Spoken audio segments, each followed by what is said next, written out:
මැද පෙරදිග යුද උණුසුම තවත් වැඩි කරමින් ඇමරිකා එක්සත් ජනපදය විසින් ඉරානයේ යුරේනියම් ක්‍රියාකාරකම් පරීක්ෂණ සිදු වූ ප්‍රධාන කලාප තුනකට නගර තුනකට ගුවන් ප්‍රහාර එල්ල කර තිබෙනවා. එම නගර තුන ෆෝඩෝ, නතාන්ස් සහ ඉස්ෆහාන්.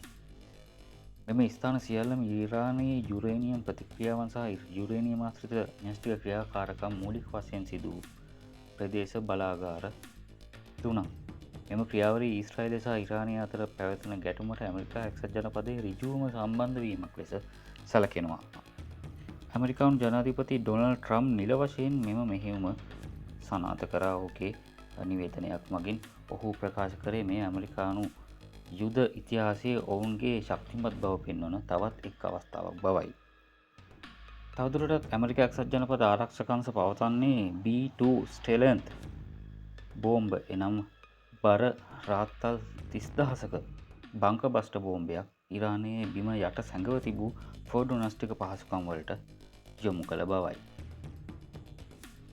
එලෙසම ඉස්ෆහාන් සහ නටාන්ස් කියන න්‍යෂ්ටික බලාගාර මෙම පරීක්ෂණ මධ්‍යස්ථාන දෙකට ඇමරිකාවේ ටොමාහොක් මිසයිල යොදාගෙන ප්‍රහාර එල්ල කර තිබෙනවා. මෙම මිසයිල 30කට අධික ප්‍රමාණයක් එම ප්‍රදේශවලට යොදාගෙන ඇති බව ඇමරිකා ආරක්ෂක අංශ පවසනවා. මෙම මෙහෙයුමට යෙදූ සියලුම යාන නිරූපත්‍රිතව නැවත ඇමරිකානු කඳවුරුවලට පැමිණි බවත් වාර්තා වෙනවා.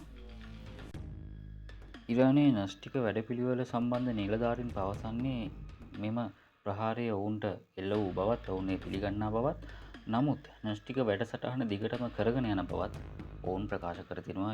ඉරාන බලධාරීන් විසින් ඔවුන් පවසන්නේ මෙම ප්‍රහාරවලට බිය නැති බවත්, දිගටම මෙම න්‍යෂ්ටික වැඩසටහන පවත්වාගෙන යන බවත්, ඉරාන රජය ශක්තිමත් රාජ්‍යයක් බවත් ඔවුන් මීට පිළිතුරු ලෙස ප්‍රකාශ කර තිබෙනවා.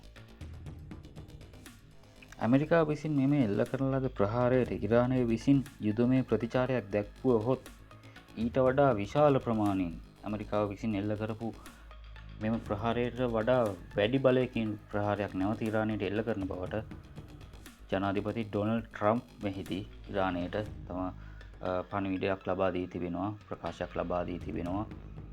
එලෙස නැවතත් ඉරානයෙන් ප්‍රතිචාරයක් ලැබිලා ඇමරිකා එක්සත් ජනපදයේම ප්‍රතිචාරයක් ලැබුවොත් මෙය ප්‍රාදේශීයව මේ මැද ප්‍රදේශ කලාපයේම යුද්ධයකට ඇද දැමීමට හේතු වන බවයි පුවත් වාර්තා සඳහන් කරන්නේ.